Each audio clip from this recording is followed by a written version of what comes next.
What do you do, and how did you first become interested in philosophy? That's the question I get all the time. What is that now? And the thing is that here's the truth. I do the same thing that all of your listeners and viewers do, which is that I am a philosopher.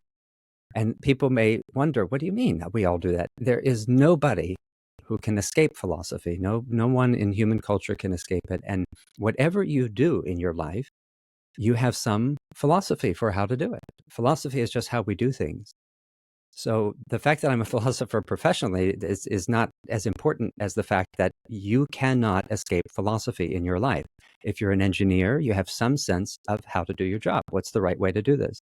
If you're a parent, unfortunately, you've got to have some philosophy of parenting, even if you feel so inadequate so much of the time and think, I don't know what I'm doing. You still, every moment, have to try to use some discernment, some wisdom, some love for your child to make the best decisions for them. Everywhere we look, philosophy is there because everything we do, we have some sense of, well, what's the way we should do this? And all the questions of our life that matter to us are traditional questions of philosophy. What's the meaning of my life? Who am I really? What's my personality? And whenever we feel, it's such an intimate thing because our philosophy of life it's even in our embodiment. It's how we show up. It expresses everything we really think about what we are, what the world is, and how to live it. So it's intimate. It's in our anger and what we get angry about. And anytime we feel blocked, stuck, when we feel angry, when we feel depressed, maybe we're dealing with addiction or trauma, or we just have a sense that there's more potential for ourselves or for the world. We might feel, look, I'm great, but the world really has some issues. The questions of philosophy are how we get to the other side of that. And so we have a philosophical crisis in our culture because we don't realize that philosophy is so pervasive and intimate. And for so many people who do feel stuck in their lives or just have some sense, I mean, it could be really strong, like an addiction or trauma that they're trying to recover from, or it could just be, I feel like I'm burning out in my career, or I want something more. There's something more for me. I really don't understand what it's all about yet. That's where you have to realize that you have a philosophical issue. And you might then turn to somebody like me or to some stream of wisdom, some tradition that could help you to understand yourself a little bit more clearly. And so being a professional philosopher just means that I really focus on that pervasive presence of philosophy and how we could do things with a little bit more wisdom, love, and beauty based on teachings, having spent time focusing, studying what the wisdom traditions say. They provide us with a user's manual for our heart, our mind, our body, our world. None of us would want to do things on the basis of ignorance, but our ignorance is invisible. That's the nature of it. If you really understood your ignorance, it wouldn't be ignorance anymore. You would see it so clearly.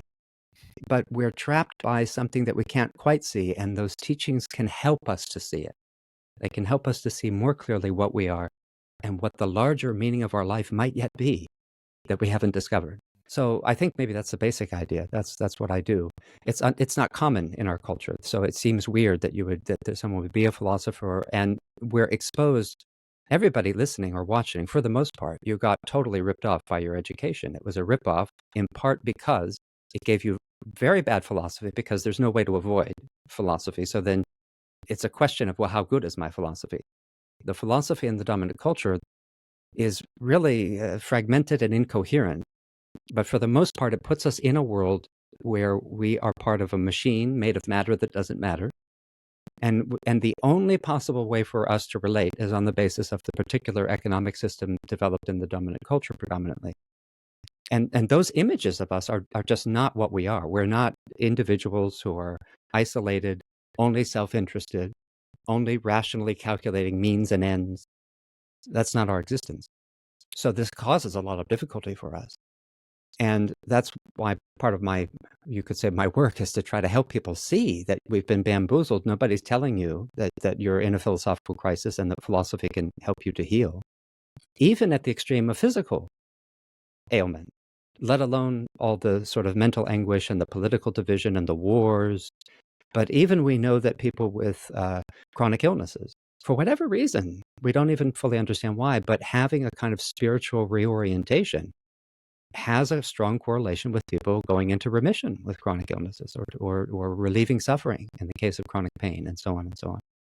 So there's a lot there. It's rich. And so the good news, everybody listening or watching, is that philosophy can actually help you, and you can't escape it. You're already a philosopher, so let's talk about how you can get better at it.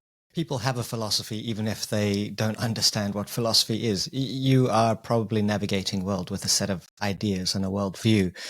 And the crisis of meaning that people talk about is often as a result of us becoming so hyper individualistic. And, it's all about us against the world rather than us with it. Yeah, that's right. And when you say you're probably navigating, you are navigating the world with ideas. And that's part of what philosophy, why it's so intimate, is that we don't realize how many abstractions we have in our life. We don't realize how often we think we know, but only we say, I know. We don't say, well, I think so. We're sure. And Socrates used to go around and help people to see that they didn't really know, but that we realize that we're trying to operate in the world on the basis of what makes sense. If that ability to sense where the sense is has gotten out of whack, then we're not going to make sense. We're going to be incoherent. We're going to suffer or feel blocked or get angry or get reactive or feel hopeless or depressed, or we get involved in various kinds of addictions. And all of that, you're right, it has to do with not realizing that we're being driven by ideas that we haven't reflected on and living through abstractions that we could just get rid of and have a lot more peace in our life and a lot more creativity, insight. Again, it's about opening up meaning. How does philosophy relate to science? That's a good question, because we are in a technological delusion where we imagine so many of our problems can be solved on the basis of something empirical or material or technological. But most of our problems, in fact, are not like that. And science itself can't avoid philosophy. Scientists have to do philosophy of many kinds. For instance, they have to make decisions about what's ethically appropriate. They also just have to make decisions about what they think the world is made of. So you might have a very materialist view, but that's a philosophical view. That we haven't established empirically that there is something called matter that we understand and can define, and this is what everything is made of.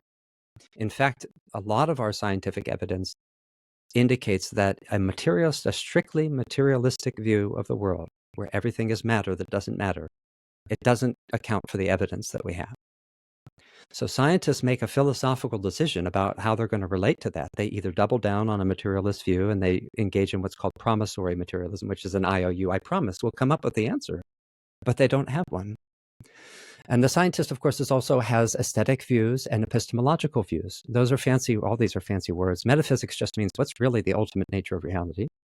Aesthetics means that they are governed by beauty. If an equation or a theory doesn't have an elegance to it, it's less compelling to a scientist. And then they're governed by some view of what counts as knowledge. You can present a scientific person with a peer-reviewed paper with which they can find no problems, but if it breaks their metaphysical view, they won't accept it. But epistemologically, that person has done all the things that was asked of them in order to establish a knowledge claim. So how we know is a question all of us are struggling with. And we see even this resistance. There's a resistance to science. People are suspicious of vaccines and they're suspicious of certain things that scientists say. Maybe some people listening are suspicious about climate change or whatever it might be. How does that happen? It happens in part because of conflicting views of how we know the world and that we don't always have a very good idea. Well, how can I know? And love wisdom or philosophy means finding better ways of knowing ourselves, each other, and the world. We're just not very good at knowing ourselves. In fact, we know very little about how our own mind works and about how nature works, about how our emotions work. These are things that we don't know about. Well, how do you get to know them so that you can know better what's the right thing to do? And it's really challenging if, for example, you say, I believe in science with the capital S, and then different scientists are giving you completely conflicting views. What do people do? Who do you trust? And I think that's, especially after COVID and recent times, it's really challenging to find someone that you can trust or believe. Yes, that's very true. And Plato and other philosophers, Plato, if your listeners haven't heard of him, he was a very well regarded philosopher. Some people say that the history of philosophy in the dominant culture is a series of footnotes to Plato, that he was the great giant, although there were other great giants also before him and after him. And his teacher was Socrates. And Plato and Socrates believed that they understood something that we've only come to understand now, and that is that knowledge seems to depend on how you come to know. Our naive view is that the world just is how it is, and that you find out about it, and then you know how the world is. But our science says, yeah, that can't be right, because depending on how we set up the experiment, the world will appear very differently. So then if you want to know how the world is, you have to ask, well, how did I try to know it? And if I try to know it in two different ways, I might get two different answers. And a theory's job is somehow to reconcile that in some cases. Other times, the problem case is called anomalous data, which it can be evidence that your whole view, your whole paradigm is wrong. But what I want to get at here is that Plato and Socrates both believed that what that means is that knowledge depends on the whole development of the scientist as a human being, and that it is not just science, I'm putting this in quotes for those who are just listening, not so-called science that we believe in, but we have to be able to believe in the scientist. And that means that for them, that means you have to have a culture in which the people who are trying to understand reality and teach you about it, you really trust them because they were cultivated as really good people, ethical people who really only want the truth and who are very willing to admit whenever they're wrong. And that kind of honesty and that kind of sense of character, and that they've developed their mind in a very expansive way so that they're able to come up with more creative ideas even. Hello, it's Brad Hook here, and I'm delighted to share my new book, Start with Values. It is a guide to help you discover what matters most and then bring those core values to life through tools such as micro habits. It helps you make clearer decisions through the decision-making guide. It helps you to activate your values in conversations, particularly those courageous conversations where you need to assert yourself. And it helps you explore some potential shared values, such as nature stewardship, to help us all look after this planet that we call home. Inside, you'll find thought experiments, you'll find worksheets, you'll find action plans, and lots more. If you are interested in reducing your stress and building a life that's meaningful and purposeful, get your copy now. They're available on Amazon, both as a paperback book, such as this, and in Kindle format. So if you have some feedback, please log it in the reviews. I'd love to hear your experience of bringing your values to life. This approach has helped hundreds of thousands of people around the world, and it's now ready for you. Get your copy. It is fascinating to see a number of scientists starting to ask the deeper philosophical questions and in fact deferring to philosophers when they get to the boundaries of what we can test and what we can experiment with. And I think that's really important. And that actually does build trust. When I hear a scientist say, we actually don't know the answer yet. We're not at the end point of science where we know everything. In fact, we're just experimenting. But what we believe is so much better than people who come on television, for example, and say, this is the only way. Because how can people know that? Yeah. I think it's important to respect that if you were looking in the microscope and you saw those viral particles, you would have a very different view about what COVID was. And I think that's a big issue that scientists face, is that they do a lot of incredibly hard work. And I think they could legitimately say, look, if you had been studying this as carefully as my team and I have for the past 10 years, you wouldn't just dismiss us like we're idiots. Yeah. And there's something important to recognize there.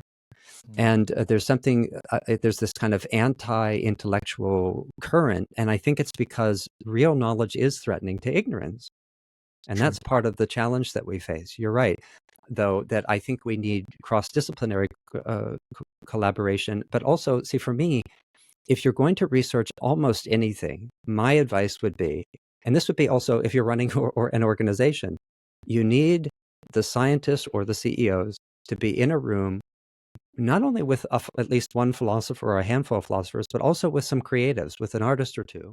I think if you are doing research, and even if you are an organizational leader, it can be very powerful and very helpful very, very helpful to have at least one philosopher consulted, at least occasionally, but just even to form research teams consisting of scientists, philosophers, and artists or creatives, in addition to community members who might be connected to the problem you're trying to solve and who on the ground might know things that you don't know. Because there can be real resistance and tension between people in the community and these people coming from on high with their fancy degrees. And Richard Feynman, one of the great physicists of our time, who won a Nobel Prize, he said, if I were running for president, I wouldn't get up and have a platform and say, I'm going to do this and this and this and this. I would go to the farmer and say, what do you need? Tell me what your problems are. And what solutions have you tried? And then I would say, well, it sounds like we have these problems, and I'm going to endeavor to solve them by putting together intelligent groups of people who can keep these everyone in dialogue. And he was a good example, too, because he was an artist. He learned how to draw. He played the bongos. He was a little bit freaked out when his son was going to major in philosophy. But that's because philosophy in the universities is not like what we're talking about here. Feynman was very philosophical, and he had a lot of really interesting philosophical ideas. But anyway, yes, that the idea is that we could bring more things together, more dialogue, more participation is all part of how we will get to know differently, to know better. For a long time, I've wondered whether a better form of government would be a council of elders rather than one person who claims to know everything and who's super confident and charismatic and who gets the votes. Why not just get people who are leaders in their fields and we come together and try and solve the problems? And I guess it does happen to some degree, but rather a diffusion of that power amongst a group that we trust. Yeah, democracy is a very, very important ideal that we've effectively given up on. And many people have just bought the lie that you can't have it or it doesn't scale up or whatever. Here on Turtle Island, and I'm sure this is true where you live and in other places, there was such a commitment to democracy. People who were from the dominant culture simply could not believe the level of commitment to democracy, such that no chief could force anybody to do anything. So the chief then and the elders, they were given deference for their wisdom and for their rhetorical skill. If they could convince you because it sounded wise and they were good at showing you the wisdom, then you would do it. Otherwise, no, you were not able to force anybody to do things. And the people from the dominant culture, one of the things that they had to admit was, because of this participatory approach, most of if you took the average indigenous person, they were way smarter than the average European because they were using their mind all the time. And they felt a sense of investment and participation. And so we need this. We need this in our workplaces. But of course, no CEO is going to countenance that, right? Because you want to be able to say, no, this is it, and I'm on top, and that's the way we're going to do it. You could find ways to adapt, but basically our business culture is one of authoritarianism, and it's sort of built on a bureaucracy that was originally actually public, but it doesn't matter. But you're right also that many cultures have had some kind of college of elders who might have had influence. My ancestors may be in Crete. It could be that Crete was run by a college of priestesses. It seems to be that women were really in very prominent roles. As far as I know, there's no imagery of men in any role of prominence. Lots of images of women. And there might have been like a college of priestesses, effectively, who determined ultimately how things would go. And the Greeks also used the main, you could say, vehicle for democracy in Greece was sortition, or that is random selection. Voting was considered a problem. An ancient Greek saying is, whoever invented voting killed democracy. But sortition meant that just like jury selection, you were randomly selected to maybe be any various roles in government, including the agenda setters for the elected, effectively the parliament. So there was a group who was in charge of what was going to be considered by the supposedly democratically elected people. And that random assortment was meant to eliminate the possibility for corruption, engage larger portion. It's estimated anywhere maybe 25-30% of the Greek citizenship would have participated directly in the government. Now, you're not going to hate it if you were the person who was serving as justice of the peace last week. Right now, you're not going to be screaming about the government because you're participating directly and you're setting the agenda for even the ones who have been elected to vote on. So all of that was, and we can still do that today. We really could. We could have sortition. We could have citizens' assemblies, various ways that we could integrate a more participatory orientation, and that can amplify wisdom. Because a lot of there's a literature on what are called systematic errors in reasoning. And some of those errors, many of them, according to the researchers who have this view, but many of the errors then, they vanish once you put people in a group. So if you ask people the questions that they typically show illogical answers to when they're alone, you reliably get those effects. And you say, well, people are irrational. And then you say, well, we can't have the mob ruling. There's people are irrational.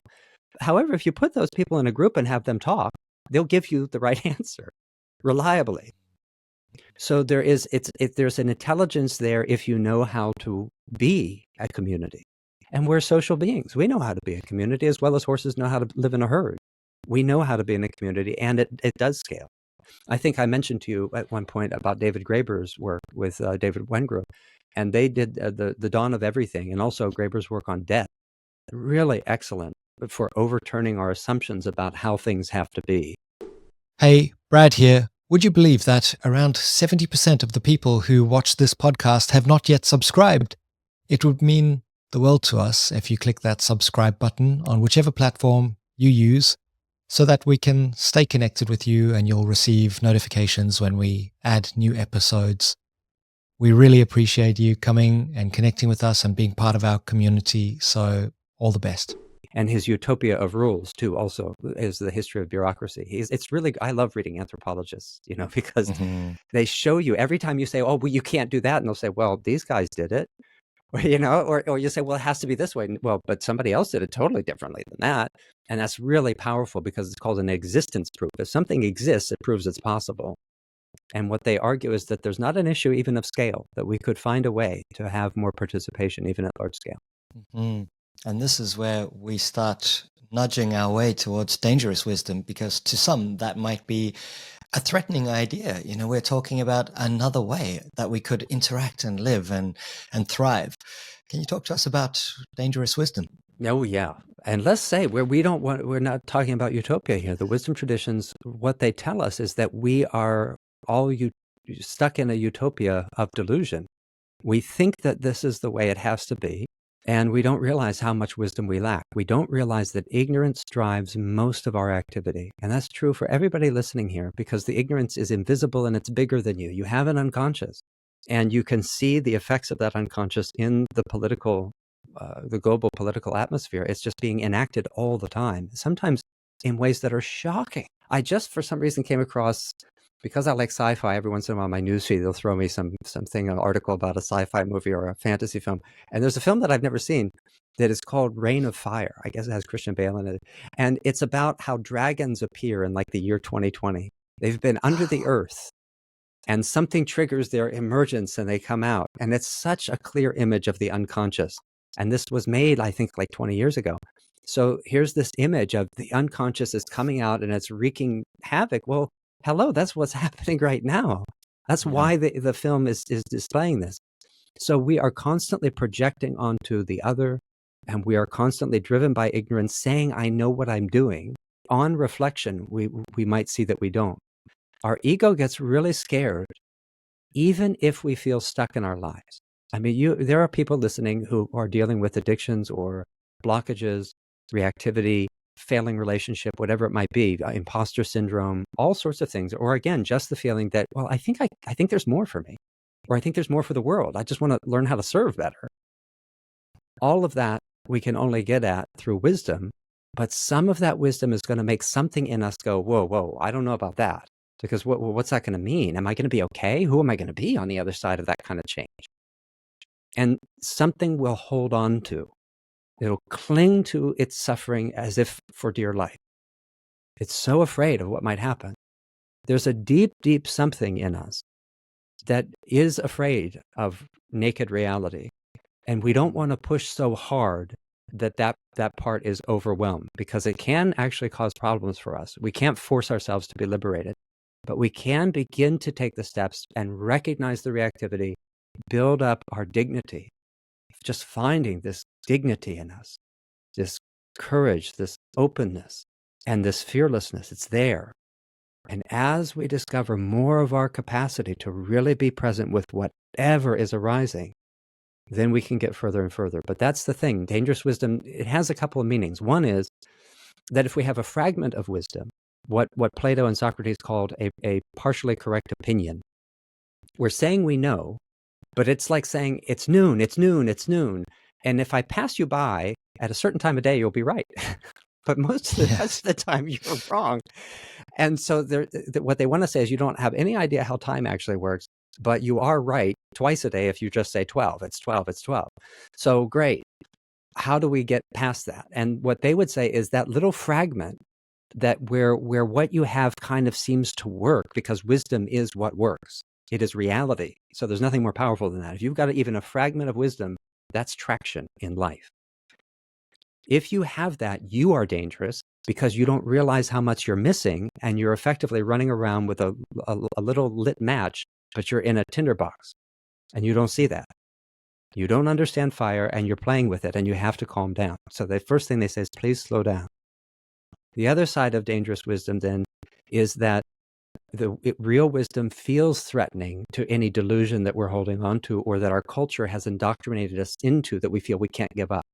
It could be my identity as a conservative, my identity as a vegetarian, whatever it might be.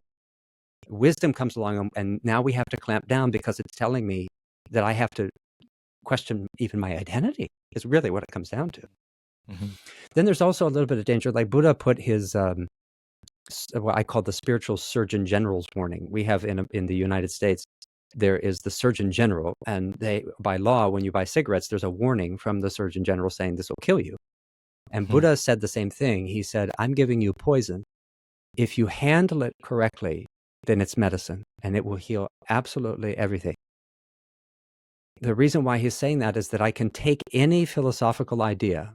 It doesn't matter if it's a political idea, a religious idea, a spiritual idea, and I can turn it into things that cause problems for me and for others, even if its intent is liberation. Now, we can even do that for love, because we can do things. Love is the one I always use as an example, because love seems so great. But we know that people have done really horrible things claiming it was in the name of love. And we know there's something going way wrong, like that. Well, I can't be love. But that is so much what we do with teachings that have efficacy, like flow states. Well, you go and you have this little fragment of, oh, well, look, what state you're in is going to affect what you produce. It's the corollary to what we said earlier. What you know depends on how you come to know it. What you do depends on how you go about doing it. Like what the result will be is based on the process. So now you run around and you're in a flow state, and we've empowered you, but you're in a flow state for breaking up people's pension funds or something, and that's what you do for a living. And we're not asking, well, what are you doing with it? So now it's very dangerous to talk about different states of consciousness, because who knows what you'll do. So that's the kind of triple meaning of dangerous wisdom. And we have to keep all of them in mind if we want to grow. We really have to realize we'll at times feel threatened. At other times we'll get very egotistical and try to force something. At other times we'll think we know, but we don't. And that's perhaps how certain cults form. Someone has that match of, I've got a little granule of wisdom here. Come to me, I'm the guru, and I will share that with you, but not with everyone else. And that's how it can become quite dangerous. Yeah, indeed. And it doesn't take much. You can be very, clearly Hitler was an idiot, but if you're clever enough and you have a little bit of charisma, then, and Elon Musk is clearly very clever, but there's not a lot of wisdom there. Donald Trump is very clever. I mean, you have to give him credit. He's very clever, but there's not much wisdom. And I don't say this, sometimes if you criticize Trump, it's people think you are some liberal. I mean, I think Biden was a catastrophe, so there's no different for me. That's not the issue. Yeah. And it's not like I think, some other person compared to Elon Musk is great. We have this issue, and we don't see that there is a deep philosophical crisis here, and that they are just the expression of it. Do you recommend people select tools and practices from the kind of spiritual buffet or go deep into one particular tradition? Yeah, the spiritual buffet. And as I always say, the problem with there's many problems with it. One is that it's fragmented, which reflects the way our culture is, and that we get into the spiritual materialism of wanting all the chocolate cake, but we don't want to have any of the broccoli or the kale. And so we're going to get spiritual cancer if you just live on that, and spiritual diabetes. But we don't know that because the chocolate tastes so good, and we end up enacting our problems again.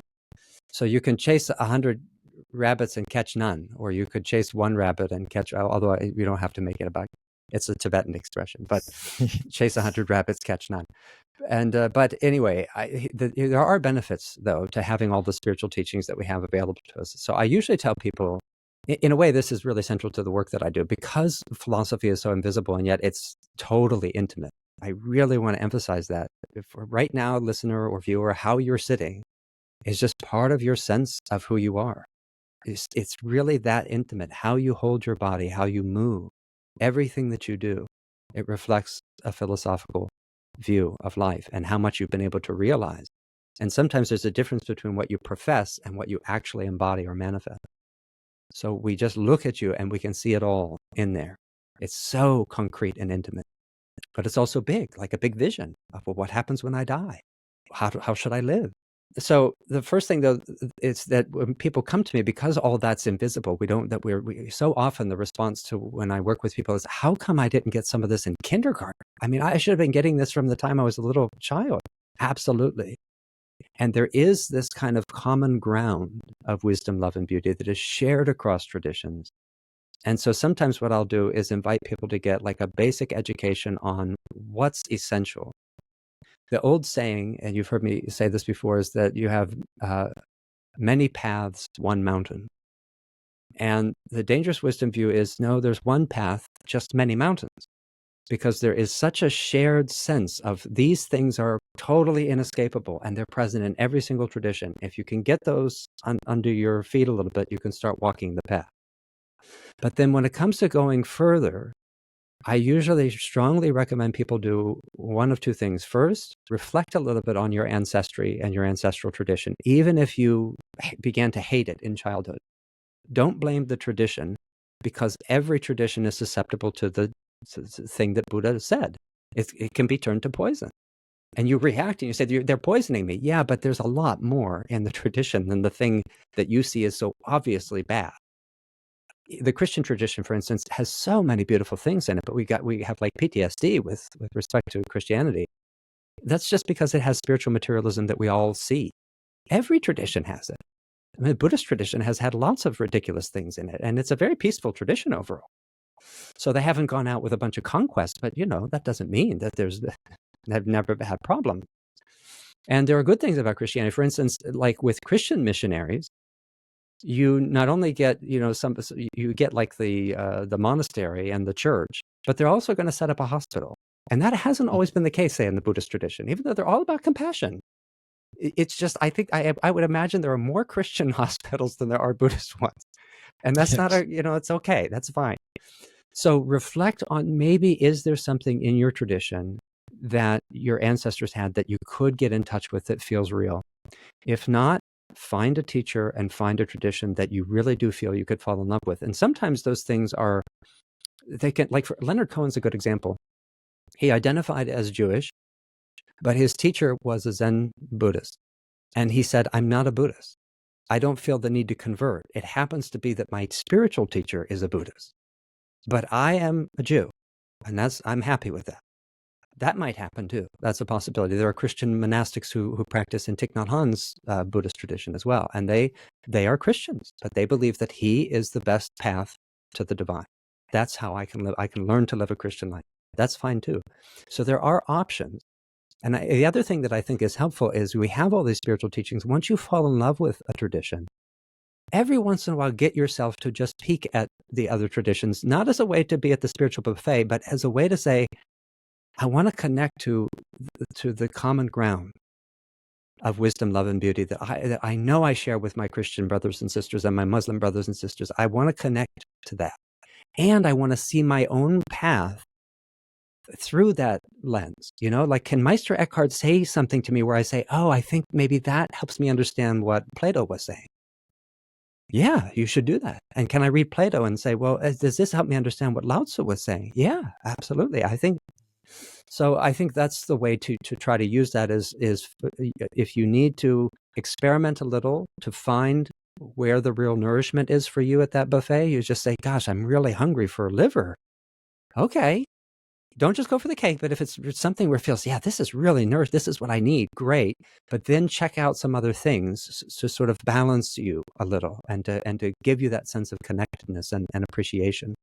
What are some of the traditions that people may have heard of, but from your perspective, that offer, really useful guidance for the world as it is today? That's a great question. I think all of the traditions that are venerable traditions have a lot in them. And that means even the Dalai Lama has said that he grew up in a very Buddhist culture. That's a very deeply, the way Greek culture is like 95% Christian. Tibetan culture is very, very Buddhist. And he said, well, of course, I grew up with the idea that you have to be a Buddhist to be enlightened. But then I met a lot of Christian soul siblings and realized, I think you can be enlightened in any tradition.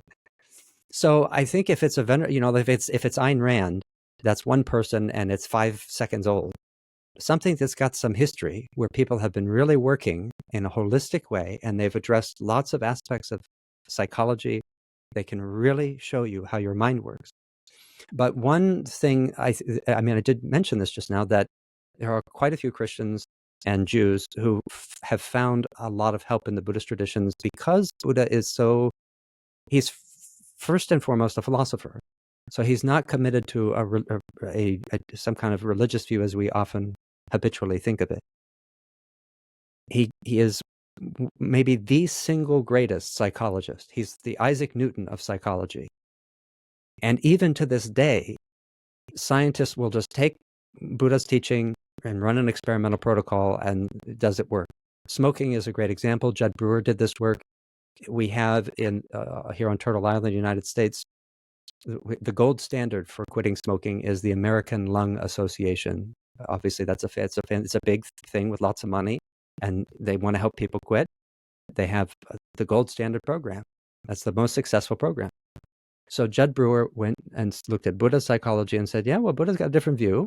Let's run that against the American Lung Association. We'll take the Buddhist stuff, kind of, how they do. They kind of trim it out. So here it is. It's just the psychology. It was twice as effective as the gold standard program for getting people to quit, 5 times more effective at keeping them quit. Now, that is just incredible. You can't read Buddha with any depth and not say to yourself, how in the world did this guy know all this? So he was an exceptional person like an Einstein or a Newton. And that is one tradition that I think can offer a lot of help. And that's why it's had such a huge impact on neuroscience in the dominant culture, therapy. You have compassion-based therapy, mindfulness-based therapy, all influenced by that tradition. It is a big tradition, though. So if you're going to go that route, it is one of those that you could say there's almost like an exception to the focus on one. You might have to really integrate 2 with a whole lot of depth. But people are doing it and they find it very helpful. But I draw a lot from the Greeks. I draw a lot from the Taoists. I always respect indigenous teachings. I can't offer them, but I will always tell people, well, my understanding is indigenous views would agree with this, but I don't offer any teachings on that. That's for those groups.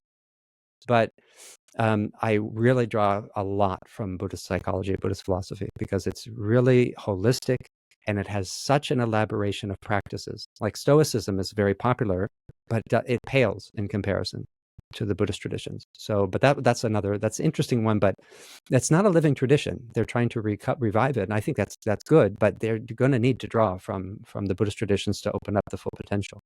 There's just not enough psychology. So you want holism, and you need a user's manual for your heart, your mind, your body, and your world. You have to have some kind of ecology and spirituality that's sufficiently broad.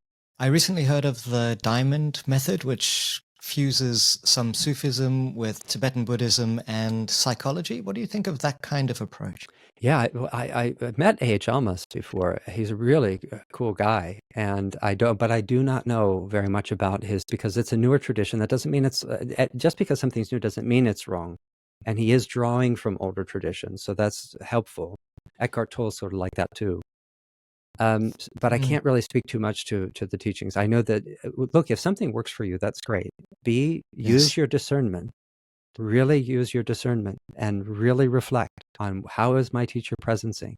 Really look at them. What again speaks to the Buddhist tradition is that it has been elaborated across time and culture in a way that few other traditions. I mean, I'm not sure if any other tradition really matches that. And there are literally thousands of manuals of psychology for how to use your mind. I mean, that's unprecedented, because it's both an oral and a textual tradition. And if all of that weren't convincing enough, there's been more hardcore dominant culture science, where they're scanning brains, they're taking all kinds of data of every kind, they're looking at genes and gene expression. So we know that those practices will alter your gene expression. On average, if you were to start practicing the Dangerous Wisdom curriculum as an example, because it integrates those elements, you started practicing the Dangerous Wisdom curriculum, 4 to 8 weeks later, up to 1,500 of your genes might have changed expression. I'm not making a medical claim. I'm just saying that the practices integrate stuff that's in the research. I don't teach anything that doesn't also have a scientific basis for the most part. So we know that this is changing brain structure, genetic expression, hormone expression, and that it changes your experience. That's also powerful, because if you're in pain, you want something that's going to help with the pain. If you're having anxiety, you really do want something that's going to reduce the anxiety or improve the depression. So all of that is just part of it, but many things can do that. Prayer can do it. So yeah, you need discernment, Brad. I wish there were a simple answer, but we all need discernment. Some scientists say that consciousness might be the foundation of reality, and it's something I've been thinking about for a while, as you know. Any thoughts around this? Yeah, I think that we are at a place where, at the very least, some of my dissertation work was about this, and there's been continuing work essentially showing that we have data that does not fit within the materialist paradigm. The materialist response is, don't worry, we'll eventually explain it, but it's just so far unconvincing. There are elements of the research that just don't seem to really get accounted for in a strictly physicalist paradigm. And that means that, see, a physicalist paradigm means matter is the base. And everything that happens is because particles interacted. And that view is pretty old. The Greeks had a view like that. The Indians had a view like that, atomism. Incidentally, both those cultures, where some of our early philosophical ideas came from, were monetized cultures. There's a scholar of ancient Greek culture who also studied ancient Indian culture, and he really tries to show that the presence of money it goes together with this very unique appearance of the thing that we most sort of intuitively now associate with philosophy. So that's a very interesting thing in and of itself. But the idea here is that if that's not the correct view, this very old view that everything is particles, the sort of alternative is that somehow or other, something that we would refer to as mind, something that has two aspects. This is called dual aspect monism. It means there's one kind of substance, and sometimes, or maybe at the same time, it appears as both material and physical. And if you look at one way, you're seeing the physical part, you look at another, it's the mental part. But that sort of substrate is somehow neither one of those exactly. Other researchers, very serious researchers, have said, well, let's just say mind is the basis. And this is some version of what's sometimes called idealism versus materialism. But the materialist view seems to not be holding up right now. And that's very important for your listeners. And I think really I encourage people in the Dangerous Wisdom curriculum, we talk about death at a certain point, because it's important. Plato said that philosophy is training for death, which means it's training for life. You live well if you die well, and you die well if you've lived well. And the literature on so-called near-death experiences, and that term was coined by a philosopher. Raymond Moody had a PhD in philosophy and then became a medical doctor and encountered one of these NDEs and then said, well, how common is this? This is a long time ago. And so then he wrote the first book that coined this term. When you read that literature, I think it's very life-affirming. It's very affirming of the wisdom traditions, and it's very clear that it's hard to understand how you are really just a physical process. It's hard to think that there isn't something that transcends the skull and the skin. And even our most rigorous ecological and cognitive science would say that it's not possible to conceive of you as bound by the skull and the skin.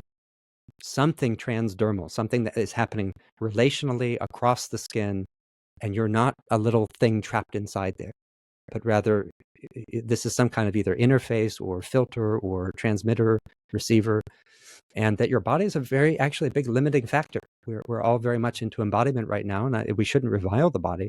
But the NDE literature is really clear that once you get free of your body, which is also what the Tibetan Buddhists argue, you're way more intelligent. You feel way unburdened. You can't even believe some people don't recognize their body. They say, what's that? Who's that lying on the table? Wait a second, was that my body? And they feel so free. They feel way more intelligent.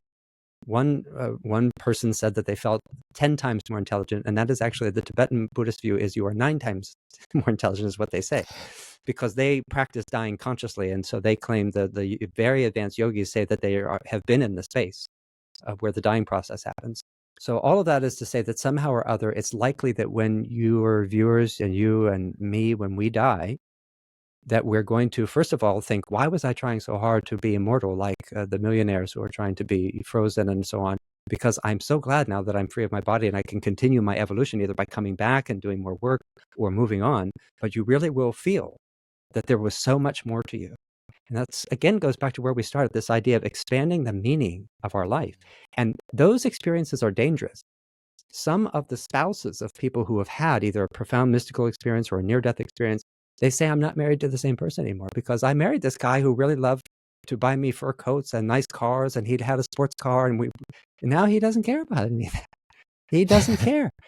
And it's just not important. And sometimes we need that confrontation. Sometimes only a brush with death will get us to stop and really say, okay, so globally, we're having a brush with death. There are people who are very aware that this is a brush with death, others who are resisting it. But that might be part of what the psyche is doing, is saying, you won't listen. So we'll just take it to the place where you have to look at yourself much harder. Don't do that for yourself. I encourage your listeners. Epicurus, who famously said, vain is the word of the philosopher that heals no suffering. He also said, no one is too young or too old for love wisdom, for philosophy. It's like saying, oh, I'm too old to be happy, or I'm too busy to be happy or at peace, or too young to be happy or at peace. Don't put off your happiness. Don't put off the bigger meaning of your life that your own soul once longs for you, and that the great mystery itself, whether you call it the divine, Sophia, higher power, just the great mystery, it's waiting. Don't put it off. It's so important to even contemplate these ideas. For me, it really gives a sense of peace to consider the fact that, wow, we've got this incredible opportunity to use these amazing bodies that we have right now and to make the most of every single moment inside of them. Because time goes fast and we're fragmenting our attention by just sitting on things like YouTube Shorts or Instagram Reels. And we're not going to learn much from those experiences. They're ultimately so unfulfilling. I don't know. Perhaps it's not for everyone to contemplate the big questions, but it's certainly worth doing because we're all going to die. So how can we find meaning in what we're doing now? Oh, you got it. We're all going to die. This is one of the thoughts that is supposedly, so we have a set of what are called paranoid thoughts. I call them, this is how I refer to it, paranoid thoughts. That's being paranoid. Mm-hmm. And that set of thoughts constrains us, and it acts all the time. And the 4 paranoid thoughts are about gain and loss, pain and pleasure, fame and ill repute, and praise and blame. Those are the 4 paranoid thoughts. And then there are 4 metanoid thoughts, and that's spelled M-E-T-T-A, which is it's a pun on the Greek word meta, M-E-T-A, which means what's beyond, because the Sanskrit M-E-T-T-A means love. So the noia is the mind. So paranoia is the mind that's beside itself or outside of itself. And so we've lost ourselves and we're focused on gain and loss, pain and pleasure. Praise and blame is a big one. We have to be able to blame people. We have to be praised. The metanoic thoughts, one of them is, you're going to die. You're going to die. And none of that is important. You have to be a good person, yes. But praise and blame is not what's important. It's doing your best to do the right thing. So the reality of death, it produces effects for people. If you have a real significant brush with death, the impact on your life is very similar to a meditation practice. You become a little bit more peaceful, a little less interested in materialistic things, a little happier, appreciative of the joys of life, interested in care and love and strong relationships and meaning. So yeah, absolutely, all that's right. And we have to let ourselves have that. It's in us already. Something in us all.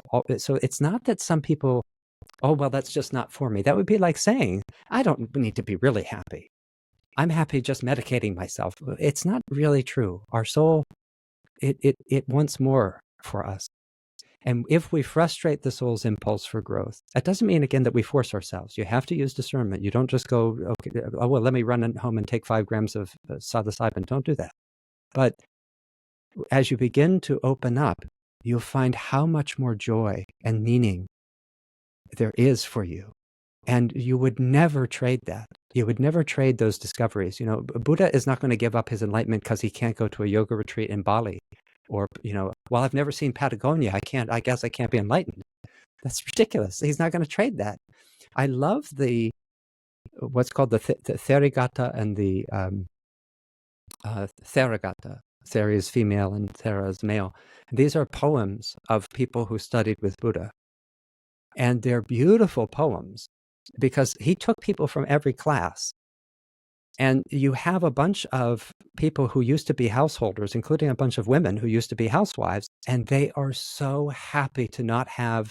One woman talks about, I'm so happy to be free from my crooked, my cracked pot and my wobbly stool and my crooked husband. They're just so happy to not be there in this ridiculous thing that they thought that this is my whole life. And I'm not saying, again, either that people should just leave their spouses and their children. I'm saying that that sense of liberation is there for apparently ordinary people who just were living a householder life.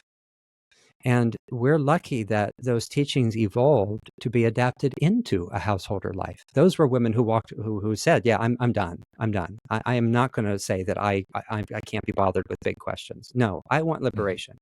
And there's all these poems where they're saying, thank you, Buddha. I am so happy. I am so happy now. But this is also true for people who had day jobs and who did raise children. And it exists even today. So they've been adapted so that any of us can work with it in our life. Your life can be a support for your liberation rather than an obstacle to your liberation. You may have to make changes. I'm not saying you won't leave your job if you suddenly see that it's not workable. But for most of us, you can keep working and raising your kids, but that becomes the support for a bigger meaning. And give that gift to your children, to your community, to your ancestors. Used with care, can the 5 milligrams of psilocybin help you along that journey to remove some filters, perhaps? Yeah, I wouldn't do 5 right away. It's too much for most people. Yeah. Yeah, for sure. Yeah, 5 grams is a lot. I think starting with microdosing, I did an interview, and maybe it'll come out. Okay, I did it a while ago now. I just haven't released it yet. But I did an interview with Jim Fadiman, who's he's the major figure in microdosing. Mm-hmm. And his work on microdosing I really recommend. It's really beautiful. And a microdose means it would be like as if you took if 3 tablets of aspirin is a dose, if you took 1 aspirin and took a fleck of it, maybe a couple grains of like salt grains, you wouldn't think that that's going to cure your headache. And so the tiny amount where we're talking about maybe 10 micrograms of LSD, or in the case of psilocybin, it might be 20 milligrams. Yeah. That means no visual distortions. No, you would not say, I'm high or I'm tripping. You just take it and you go about your day and you kind of don't know. At the end of the day, reflecting back, though, you might say, well, that was a really good day. Mhm. And then you don't do it the next day.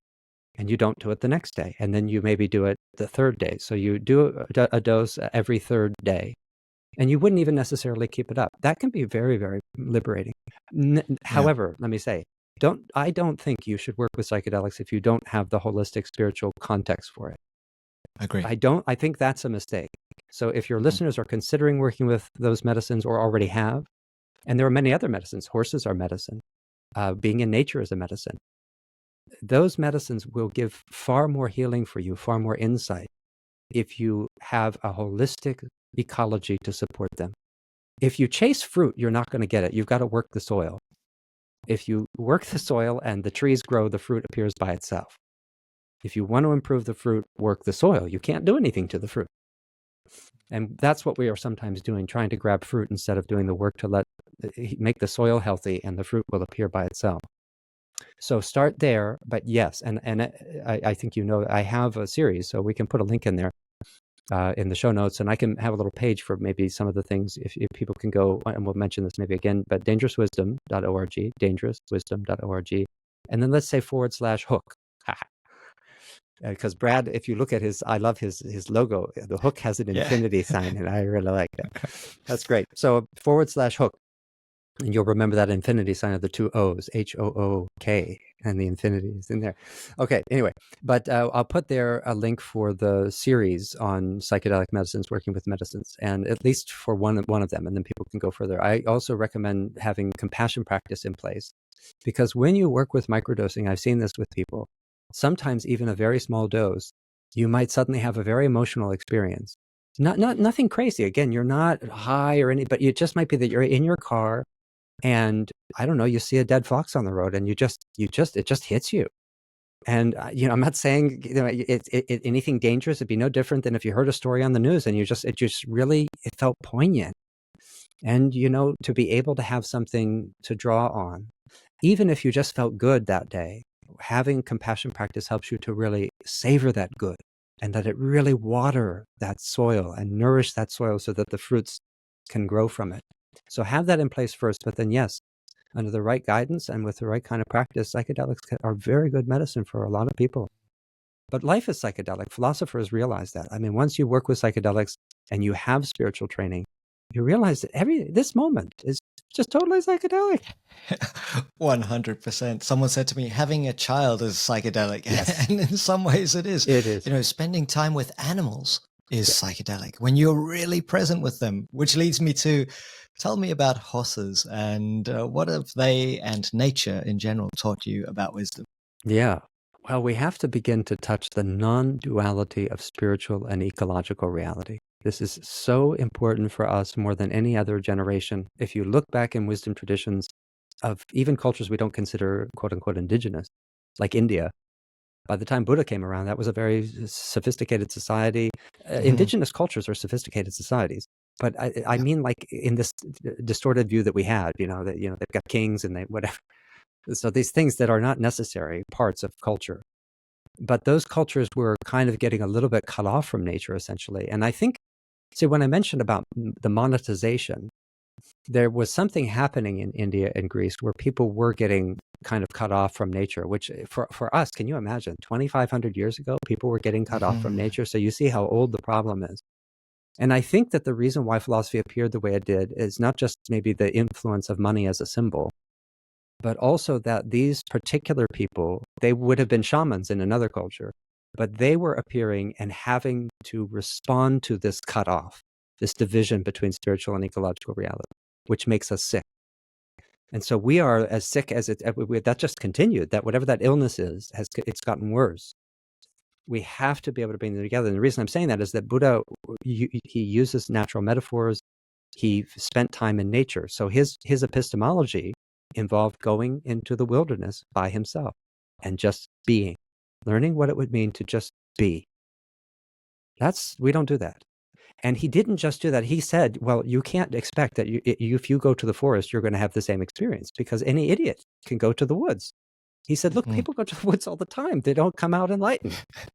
So he said, I went with a trained mind. I had a mind of compassion, a mind of love, a mind of clarity. This is not a person who was distracted. It was like flame. steady, clear, luminous mind. You develop that, and nature will give more to you. But even spending time in nature, if you spend time in nature, you know differently. Remember, this is so important. I really want everyone to remember what you know depends on how you come to know it. You are cutting yourself off from knowing yourself and your world in a better way because of limited practices. Just without any other philosophical training, just spending 3 or 4 days in nature, your mind will change. And there's evidence about that. This has been empirically demonstrated. So Buddha knew what he was talking about, but then the idea is, okay, but now take a holistic spiritual practice and view into that. And even more opens up. So that's what Buddha was saying, is nature really, and the Stoics, even when you read Marcus Aurelius, you can see the Stoic commitment to saying nature is teaching you all the time. Look at the lion, look at the horse. The teachings are right there manifest in the way nature functions, because you are nature. And nature doesn't have all the human confusion. She just functions. So wisdom is being present all the time.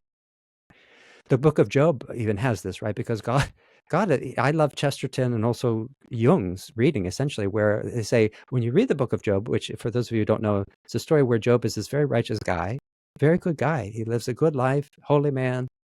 And Satan says to God, "Oh yeah, sure, he looks all good now, but let me have at him and see if his faith breaks."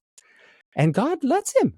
So on a bet, God lets Satan torture this guy, and he loses everything. It's horrible. He's tormented, and he doesn't understand how this is. And everybody's telling him, "Well, it has to be that you're a sinner in some way. You have done something."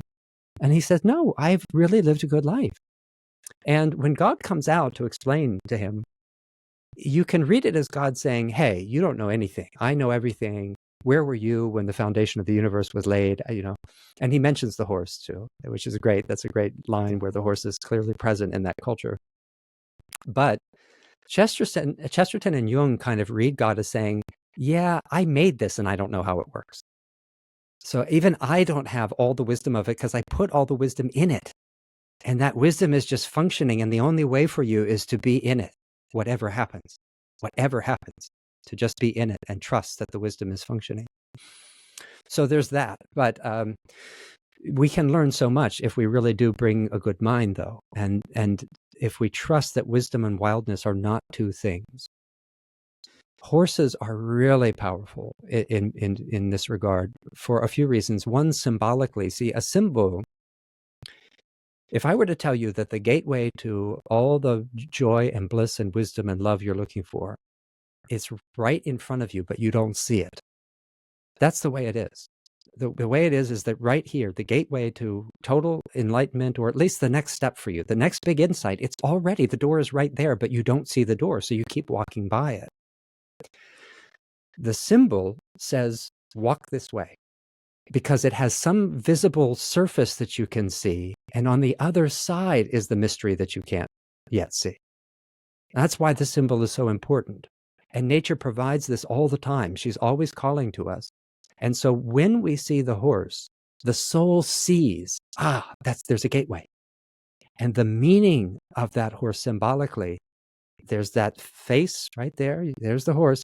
And on the other side, inside that mystery, is where you need to go. And neither of us know. I don't know where you need to go exactly. The wisdom traditions, if they could just say, this is the recipe, you're enlightened, they kind of do. There's a way that's beautiful. When you read the meditation text, they say, do this and this will happen. Then you do this and this will happen. That's fantastic. Nevertheless, it's not like they've got a cookie cutter. Students are going to have questions. They're going to take detours. There's going to be all this stuff that happens that nobody can really predict very easily. And so the symbol helps you to find that way. And so the Buddhist tradition uses symbols. They also use it. The horse is an image of liberation in that tradition, just like it is for so many. There's also a unique karmic relationship in that we would not have the world that we have were it not for the horse. We have functionally erased all the hoof prints, but nothing, this world just could not be here if we hadn't used the horse to create it. That changed everything for life on this planet when we formed that bond and essentially enslaved that being. And because then everything we are walking on the flesh and bones of horses. That is a really big karmic relationship. And I think that they're still asking us then, can we go back and look at it? And could we liberate all of that? Everything that we did to them and everything we made them do for us that had a lot of ignorance in it. So many wars, so many things. And they're incredible teachers just through their presence, because they're usually, horses can be traumatized like humans, although trauma it's a tricky concept, but they can have difficulties. And there can be horses, I think, who are neurotic. There can be horses who are really basically, you think this must be an enlightened being who's just taking the form of a horse, because it's extraordinary. And through the fact that they're usually in a state of grace with no real agenda, there's something there that just touches the human soul. And where people couldn't get healing anywhere else, you find people with PTSD or simple neurosis, depression, corporate leaders, political leaders who are lost. They know that they know that they're missing something. The horse will teach them where a human couldn't. So it's very powerful, yeah. And I think it's a great symbol to work with. Even just having a horse image and really contemplating it. If you can't go see horses, to really look at it and understand, wait a second, that's Pegasus, that's the centaur, the Chiron, the healer, the wounded healer. That's me. My soul sees that when it sees a horse. There's a lot of potential. Makes me want to go and find a horse today or over this forthcoming weekend and spend some time with it. Yeah. I know there's a place up the road where they have, I'm not sure the name, you undoubtedly will, those giant horses. I think they're the largest ones in the world. And they've got that little shaggy fringe. It's a fantastic being. Not far from where I live. Yeah, well, there are, I mean, the record holders have varied in breed a little bit. So it just depends. Yeah, there are some really big draft horses, or Percherons look really big, but I think the world record holding horse was like 3,000 pounds, and he was an Irish, I think it was an Irish draft horse, and it was really, really a big horse. That's one of the things, though, about horses, is that they're rare because of the combination of size, power, and speed is not, you don't find, there aren't other beings that have quite that combination of size, power, and speed. And the soul senses the horse as a being who crosses over boundaries, these barriers where we've restricted our life. So the shaman rides a horse to go to or Odin, when Yggdrasil, etymologically, could be interpreted as Odin's horse. There's another horse, Sleipnir, who is this six-legged horse, which is also Odin's horse. But it's almost like he, as a shaman, rides Yggdrasil. But we're told that he hangs in the tree. So it's a weird thing that the psyche can do, which is put two images together that don't belong, horse and tree. So the horse becomes the world axis and grants Odin vision, poetry, and magic. But the horse always offers that to us. It offers us vision, poetry, and magic if we will allow ourselves to be with it, as Odin did. Just, that's it. You put everything down. He's hanging. He can't move. He can't do anything. And he willingly gives up an eye, which is huge. It's a crazy thing. But he's willing to sacrifice. That's the fear. Oh, I won't be able to see. But he gets vision. So the vision he has after he gives up his eye is way vaster than the vision he had before. And he's got poetry and magic. I mean, that's a good deal. So yeah, the horse can do that for us. It really still can. Nikos, thanks so much for sharing your wisdom with us today, and to the whole lineage of people who've thought about thinking for such a long time and gifted us these traditions and ideas. I think it's so important that people take some time to consider them and playfully experiment, maybe reconnecting with wisdom from a tradition that resonates from their own life. How can people connect with you? Yeah, well, let me first I thank you for saying what you said, because I really also want to say that as you practice in the traditions, you will feel a kind of gratitude that is so special. You'll think, I cannot believe these people did what they did. Yeah. And I get to benefit. I can't believe you study these people, you begin to put it into your life, because you find the proof in the practice. And you will begin to say, oh my gosh, we are so lucky. And I can't believe there were people like that. who did this, who found out the potentials of the human soul, is such a beautiful thing.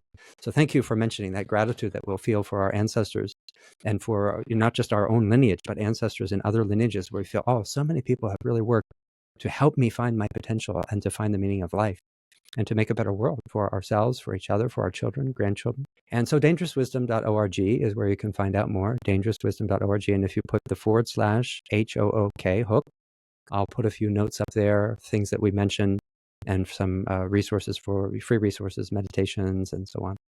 Just a few things, Fantastic. a few highlights from this. But thanks so much, Brad. It's great to talk to you, bud. Yeah, absolutely. Any final thoughts for those who are still with us? I'm sure there are a few. Oh, my goodness. Welcome to the end.